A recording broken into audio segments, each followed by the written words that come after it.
across a Peruvian desert, shapes so vast they only make sense from the sky, drawn centuries before anyone could fly. Are they maps to hidden water, or something we still don't have words for? Stay with me, because we're about to test the strongest theories against the newest discoveries. New surveys, new geoglyphs, new science, and a mystery that refuses to fade.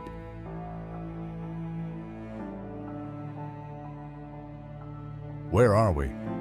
The Pampa, Colorada, the Red Plain, a high wind-beaten plateau in southern Peru, between the cool Pacific and the rising wall of the Andes. This is one of the driest places on Earth. The surface is armored with dark iron oxide pebbles called desert varnish. Beneath that crust lies pale gypsum-rich soil. Clear it away, and a line appears. A line that can last for centuries if no wheels cut across it and no floods tear it apart. Here lived the Nazca, a culture that flourished roughly 200 to 600 CE, alongside earlier geoglyph traditions from the nearby Paracas culture. Their world was defined by scarcity, little rain, reliable winds, and a landscape that rewards order and patience. In this desert, a straight line isn't decoration, it's intention.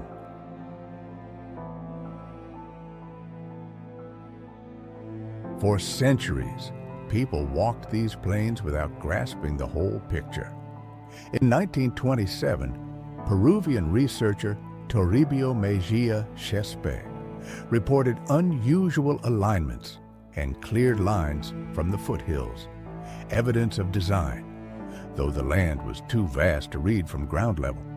The breakthrough came from the air.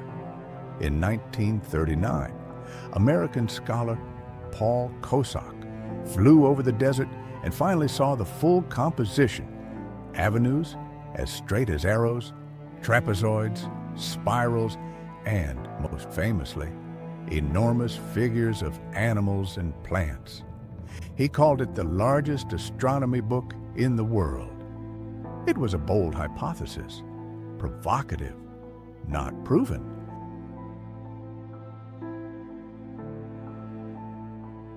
How were they made? No machinery, no exotic technology, just stakes, rope, sightlines, and discipline.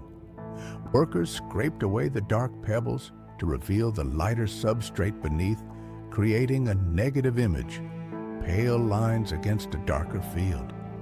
Archaeologists have found wooden stakes at key points, some radiocarbon dated to the era, showing careful planning and geometric control. With rope lengths and repeated pacing, small teams can lay straight lines over kilometers, plot angles reliably, and draft smooth curves.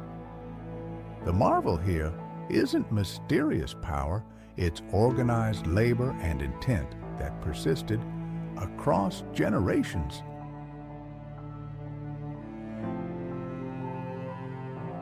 What exactly did they draw? Straight lines, thousands of them, many arrow true for long distances, geometric forms, trapezoids, rectangles, zigzags, spirals, whorls, biomorphic figures, the hummingbird with its needle beak, the spider with long measured legs, the condor, the monkey's coiled tail, a whale, a dog, a heron. And there are hillside figures designed to be seen from valley floors rather than directly from above. Different types likely had different functions, processional routes, ritual stages, territorial markers, and symbolic appeals for what mattered most here: water.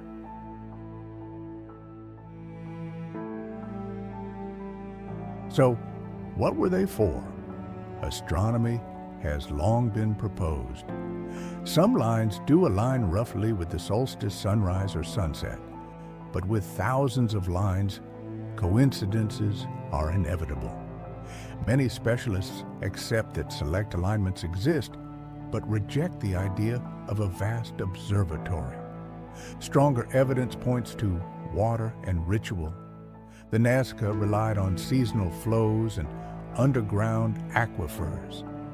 Many geoglyph clusters occur near ancient waterworks, especially the Puquios, spiral access ramps that descend to subterranean channels.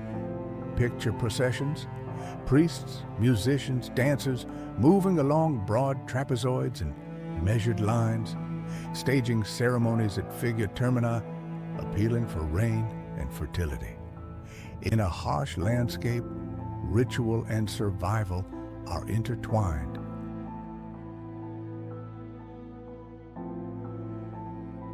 The lines might not have survived without one person's persistence, María Reiche. A German-born mathematician who made Peru her home, Reiche spent decades measuring, mapping, and crucially, protecting the geoglyphs. She lobbied for legal safeguards, educated visitors, and physically maintained segments threatened by erosion and traffic. For 50 years, she traced every line, convinced they weren't random scribbles, but a vast astronomical calendar. In 1994, UNESCO inscribed the Nazca Lines as a World Heritage Site, an acknowledgement that what lies here is globally significant and fragile. That protection owes much to Reiche's lifetime of work.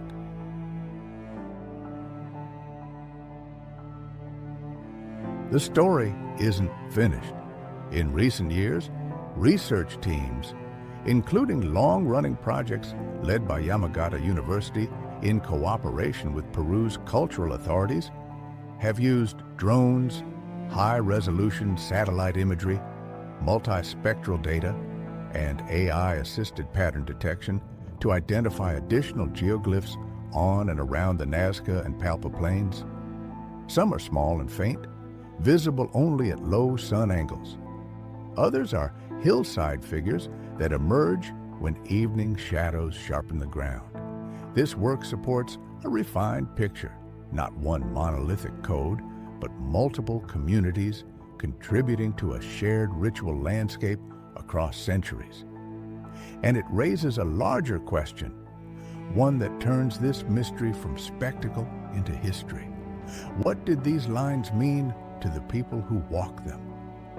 In our next episode, we'll follow the spirals deeper into the Puquios, examine settlement patterns, and see how new mapping connects geoglyph clusters to water, fields, and routes of pilgrimage. For now, remember this: a people living on the edge of survival chose to write their prayers in stone and silence, and they wrote them at a scale only the sky could hold.